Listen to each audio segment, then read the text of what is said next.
Coming up on Theater Talk. If you accept modern notions of how plays are written, how works are written, the autobiographical nature of most writing today, and you know very little about how theater was created in 1600, it makes perfect sense that somebody else must have written this. Theater Talk is made possible in part by the CUNY TV Foundation.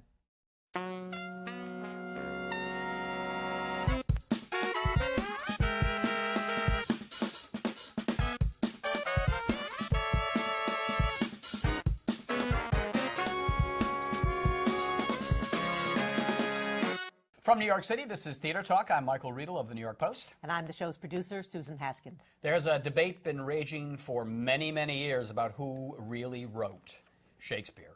William Shakespeare, Oxford, or Bacon. It's anybody's guess, and it is the subject of a fascinating new book called Contested Will, Who Wrote Shakespeare, by my good friend and old Columbia professor, James Shapiro. Jim, welcome back to Theater Talk. It's great to be here. It's always good to see you. It's always good to see you. All right, I know where you come down on this topic, but I do want to ask you, when at the end of this book, you bring up something a friend of yours said to you, and he said, does it really matter who wrote Shakespeare? I mean, Homer didn't write Homer. We don't really know who wrote the Bible. These are great plays. Macbeth is a great play. Why is it important if Shakespeare wrote it, or maybe he wrote it with Oxford, or maybe Bacon wrote it? Why is it important to make the case for Shakespeare writing his plays? You know, when my friend asked me that 5 years ago, and it was actually my British editor, though I didn't say that in the book, I didn't have an answer. I just said, trust me, it makes a difference. And I was winging it at the time. I wanted to sell the book, frankly, and I wanted to write the book. And I knew I had to write the book. I'd gone into a fourth grade class, and I was teaching the sonnets, Upper West Side classroom. And I found one of those sonnets that doesn't have too many dirty bits, ran it by the kids, and at the end I asked them, did anybody have any questions? And there was a kid on my left who raised his hand, and he said, my brother told me that Shakespeare didn't write Romeo and Juliet. Is that true? And I realized that, you know, when you were in my class at Columbia, I could just raise my professorial authority if a kid asked that question. I just said, you know, that's rubbish, let's move on. I could not argue with an 11-year-old. And if I couldn't, his teacher couldn't. And I thought there'd be a sea of kids growing up right now, looking on the internet, finding out all these conspiracy theories. And Shakespeareans do not touch this problem. We just step around it if we see it in front of us, or we ignore it. And I thought, you know, somebody has to tackle this. And I discovered there was a lot at stake. One of the things that I realized while writing this book that I didn't know was there's a subtle politics that goes with every candidate.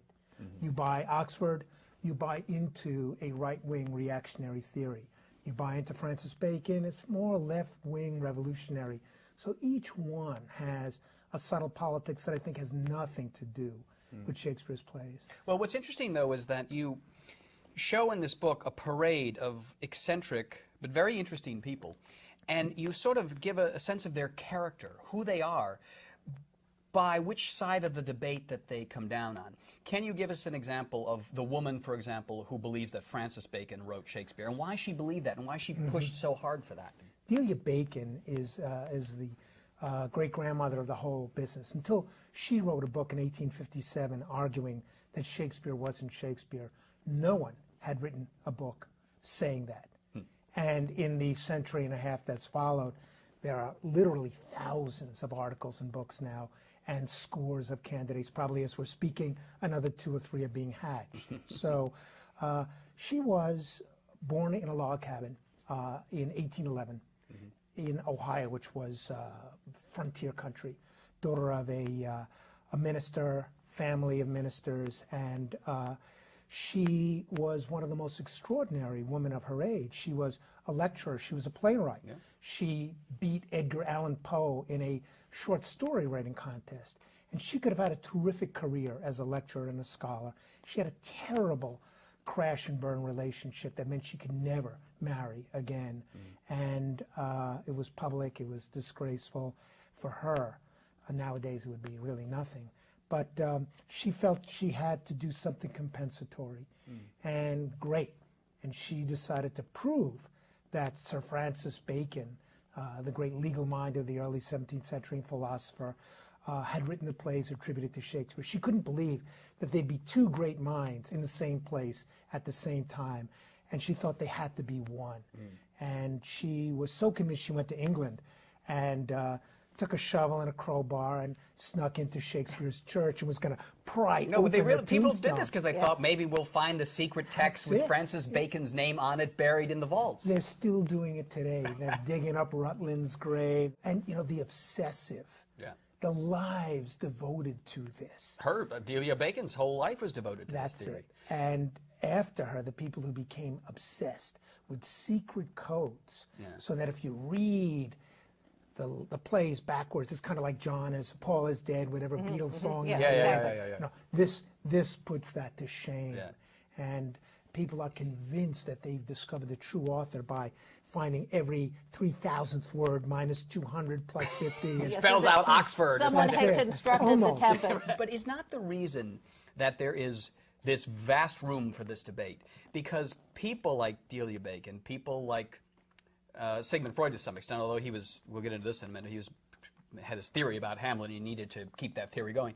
But is it because we know so little about the real William Shakespeare, and what we do know makes him out to be not the brilliant, great, sensitive, artistic mind, but a guy who was an actor and a businessman and who retired to Stratford-upon-Avon and was a debt collector, getting people to pay for him. And people like Delia Bacon said, how could this bourgeois guy write the greatest works of world literature? Well, by the 18th century, there were two Shakespeares. One was Garrick called the god of our idolatry, and the other was this money-lending actor, business stage man. And at a certain point, the gap between this literary divinity and this mortal, regular Joe grew so great that people decided they couldn't be the same man. One of the real reasons why it matters who wrote these plays is because I believe they were written by somebody who spent his entire day and probably most of his evenings for 25 or 30 years in the theater. And these plays could not have been written by anyone who wasn't an actor working with other actors creating these plays. And that's the hardest thing to get across because this was an extraordinary, I lived back in 1599. I think about what it meant for the actors to work together, pre-Tony days, I should say, and pre-director days as well. And if you know what was going on back then, or you study that, which most people don't get a chance to do, you begin to see the ways in which only a practicing playwright, writing for other actors in his company, could have written these plays. I'll give you one example that I could have told that bratty 11-year-old, but it would have been too long an answer. I would have told him that his brother studied Romeo and Juliet in a modern edition, the Folger Shakespeare edition. But if you looked at the original editions, the ones printed in Shakespeare's lifetime, the part of Peter, the funny clown sidekick to the nurse, was not Peter, as Shakespeare wrote it all the time. Sometimes Shakespeare wrote the name of the actor playing that part, Kemp, the funniest guy in London, and maybe the funniest, famous comedian at the time. Terrific guy, thought he was the man, not Shakespeare. And Shakespeare's writing that part for Kemp, so he's writing Kemp. Now, the Earl of Oxford, off wherever he is not thinking Kemp when he's writing Francis that Bacon play. is not thinking Bacon's Kemp. Not. And Marlowe, frankly, is dead in 1593. Christopher Marlowe, another candidate for the authorship of Shakespeare. But you tell us how a lot of the people in the 19th and 20th century who believed that, for instance, the Earl of Oxford wrote Shakespeare were elitist. They couldn't believe that the son of a glove maker could write these plays. And there was an interesting link where an interesting fact that you put together one of the strongest exponents of this theory, Mr. Loney, and he actually sort of became a fascist sympathizer, that there was a sort of strong link in that you couldn't believe that the common man could do such a thing. He was a member of a religious cult. What was his name? Loney. First name? J.T. Loney. He spelled Looney, and so people make fun of his name. But he called himself Loney. He was from the Isle of Man, and there were Loneys there, and I call him Loney as well. And he was a guy who belonged to a cult that actually worshipped Shakespeare. You went to their Sunday service, Shakespeare's bust is on the wall. Every November, it's not November, it's the month of Shakespeare. And they worshipped these great minds. The church went bust. The Jews built a synagogue where the church was, and Loney had nothing to do but try to find a way of representing a way to get back to that reactionary feudal past where a few ruled over many, men ruled over women, everybody knew his and her Kind of a place. Platonic ideal where the most enlightened minds are the ones that organize society. Right, and Loney was a priest in this movement, so he was as enlightened as they got. And he tried to find somebody who embodied those reactionary, what we would call proto-fascist, feudal tendencies, and he found it in Edward de Vere, the 17th Earl of Oxford, who has many, many disciples, including some pretty prominent actors. I believe Justice Anton Scalia, Scalia believes and Oxford wrote Shakespeare. Justice Stevens, retiring Justice Stevens, is Oxfordian of the Year this year. I want the Senate Judiciary Committee to ask of Obama's nominee, does she believe that Shakespeare wrote And you know Shakespeare? she won't tell him. But the thing, But they believe Oxford wrote Shakespeare because why? Why is Oxford a candidate for these people? They believe, and that's a great question, they believe you can find the life in the works. In other words, two things happen. One, this gap between Shakespeare the man and Shakespeare the divinity. And the other thing that happened in the 18th and 19th century was, and I blame the greatest Shakespearean of the age, Edmund Malone, for this, people began, who wanted to write biographies of Shakespeare, cradle to grave stories. There just wasn't enough evidence, as you say. Right. And they looked around and then they discovered there is evidence. Let's read the plays and poems as autobiographical. And they started to say, oh, Shakespeare's telling his own story in Hamlet. His love of some woman is retailed in Romeo and Juliet. His departure from the stage is embodied in Prospero's breaking his staff and drowning his book. Even though he wrote 3 or 4 other plays after that, forget about those plays. So people began to think that the plays were autobiographical. Now, a lot of contemporary work, poetry, novels, plays are autobiographical. In the 16th century, Marlowe, Johnson, Kidd, Shakespeare, they are not writing autobiographical plays. It's not an Iowa workshop where Kid Marlowe comes in and his teacher says, what do you got for us, Kit? Write what you know, write what you know. You know, well, I'm writing about a Scythian shepherd who conquers the world. You know, are you Scythian? Is your mom Scythian? You know, Oxfordians will grab me by the lapel and say, look, Hamlet and Lear. Hamlet was captured by pirates, and Lear had 3 daughters. The Earl of Oxford had 3 daughters, and he was captured by pirates. Settled. Shakespeare only had 2 daughters, That's and right. he was never captured by pirates. You cannot win an argument trying to find the life in the works. And because there are 1,200 characters, it's an a la carte menu you can pick and choose. Right, right. But I left it out of the book. What I'd love to have said was, okay, if you're going down that road, Oxford's enemies, other aristocrats, courtiers, said, wrote down that Oxford bragged about having sex with animals, especially having abused a mare, a female horse. Exit pursued by bear. Well, you can go that way, or Richard III, my kingdom for a horse. Right, there you know, go. is that the great unspoken romance in the early history play? So where do you stop? Yeah. And I'm saying in this book, we shouldn't start. It's not just people who don't believe that Shakespeare shouldn't read the life out of the works, but all of us have to take a giant step backwards, and including a lot of friends of mine who are Shakespeare scholars who write biographies that invent all this stuff and read the works autobiographically, really have to stop doing that, or this problem will never go away. So you get to a fundamental issue about creativity, that why is it not possible for a man to have a great imagination, for a man like Shakespeare, who had access to Plutarch, to read in Plutarch and read a description of Cleopatra's barge and then think, hey, this is a great set piece. I can write this play based on that. Exactly, and if you look at the Plutarch and if you look at Shakespeare's blank verse in Antony and Cleopatra, it's verbatim. Yeah. Shakespeare was a great listener, he was a great observer, and he was a great reader. The amount of information that you need about Venice to write The Merchant of Venice or Othello, you can learn over 2 drinks in an inn near the shore where the latest boat from Italy has pulled in. Yeah. You don't have to go there. You know, it would be nice if he had gone there, that he would have known that Venice had water in it, canals and the like, or that Bohemia, was landlocked and didn't have a coast. His knowledge of Europe that Oxfordians and Marlovians say the playwright had to have is third rate. And the truth is, he either read or asked or really, as you say, imagined. And everyone has a choice. You can believe that these works are coded. You can believe that he is just unpacking his life and writing it chapter by chapter. Or you can believe he had a fantastic imagination. And he created great stories, or he borrowed those stories and created great characters. He didn't really create great stories. You're right. He took those stories from Italian novellas, from Plutarch, from Holinshed, and he had a brilliant ability to create character. And that's why we read him, not because he's recycling his life, but because of the power of his imagination. I found myself wondering about people who believe in these conspiracies. Why is there such a wide audience for these conspiracies? I mean, for instance, you have people who believe that Obama wasn't born in the United States because they need to believe that there's some non-legitimacy in our government because that makes them able to, I feel, consoled by their resistance.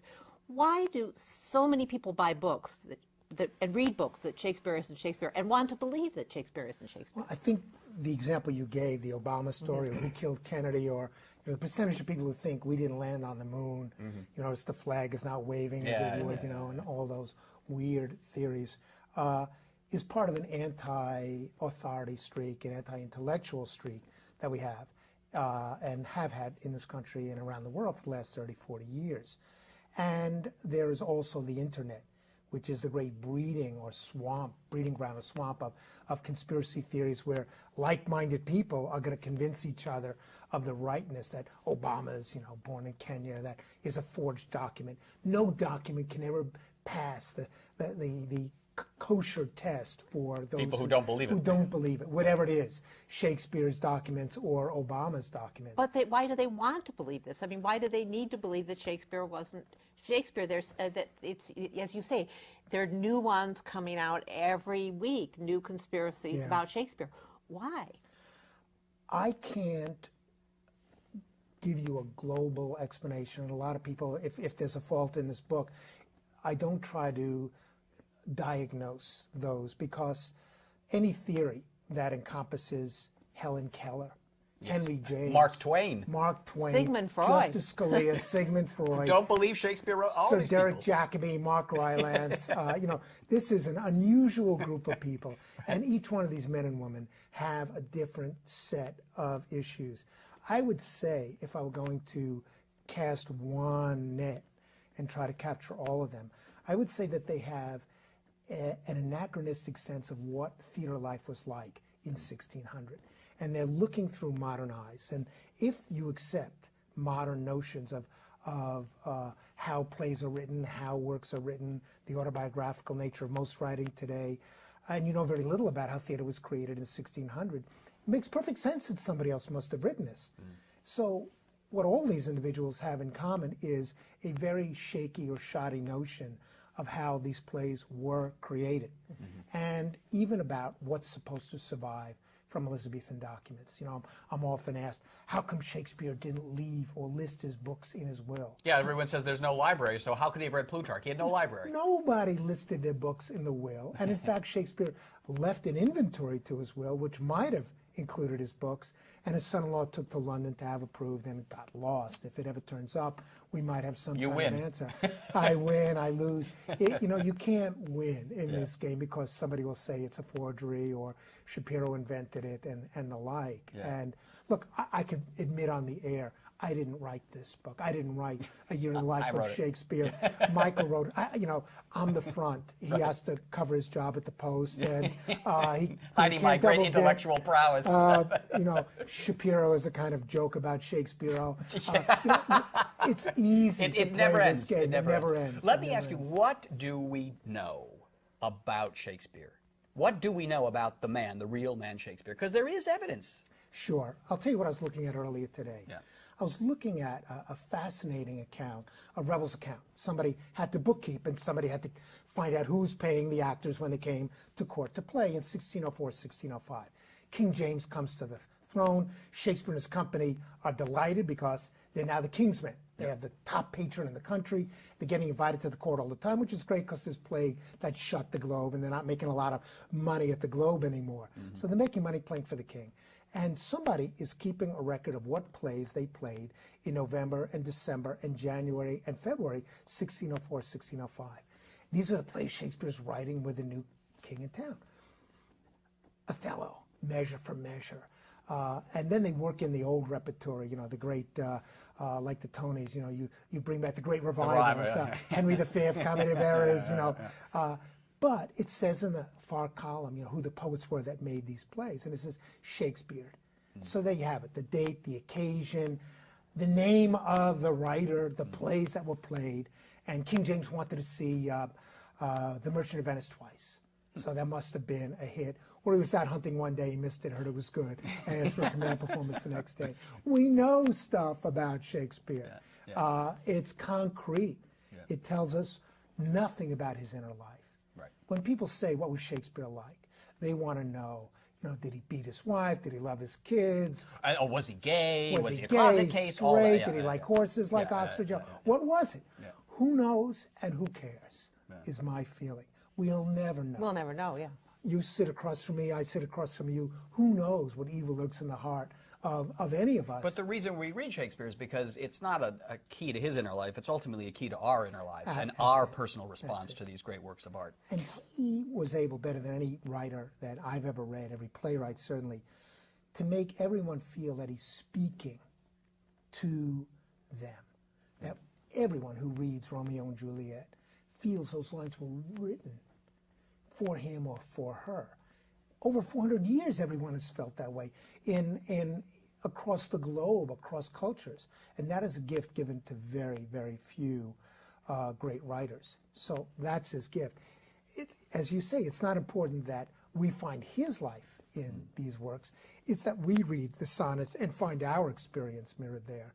And have to assume, well, if we find ours, then it must be his that are written into it. It's not the way it went down. Are you going to be appearing in any debates with people who believe in Oxford? Are you going to be making the case publicly around town for Shakespeare against the ones who believe it was Oxford or Bacon? I've gone on the road. My view of debates, and I think I told this to Mark Rylance, who was interested in one, is I have the attitude of a 19th century Shakespeare actor who doesn't want anybody within 20 yards of him.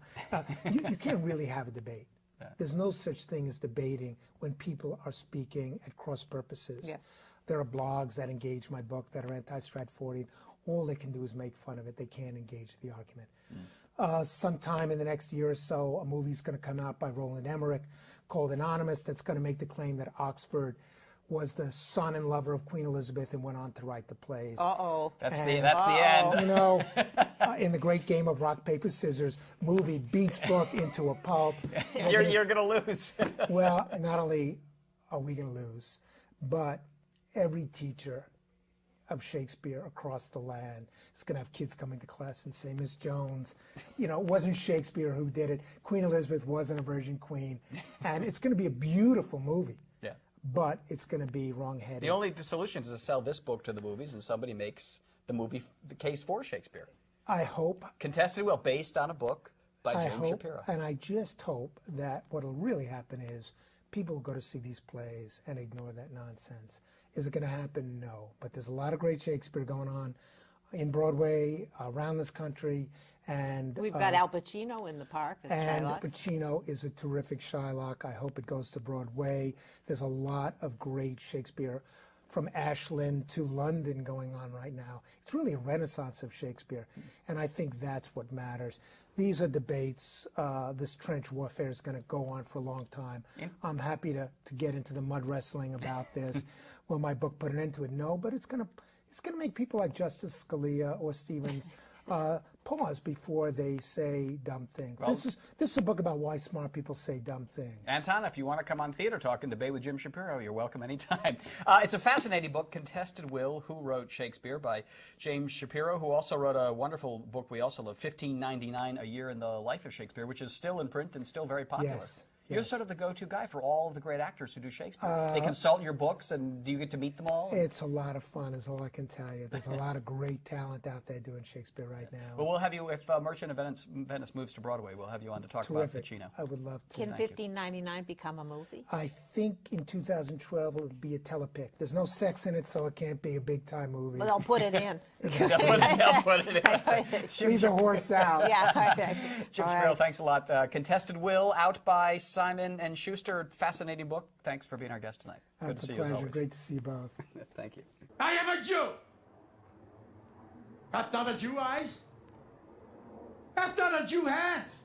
Organs, dimensions, senses, affections, passions, fed with the same food, hurt with the same weapons, subject to the same diseases, cured by the same means, warmed and cooled by the same winter and summer as the Christian is.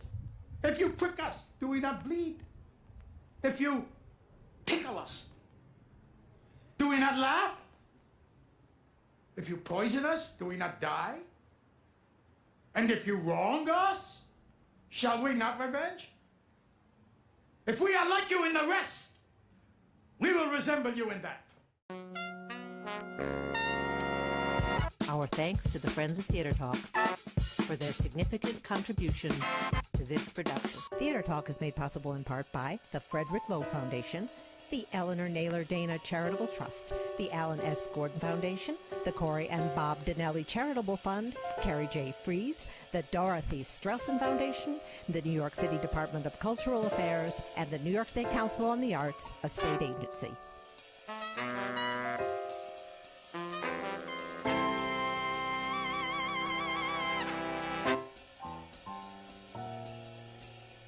We welcome your questions or comments for Theater Talk. Thank you and good night.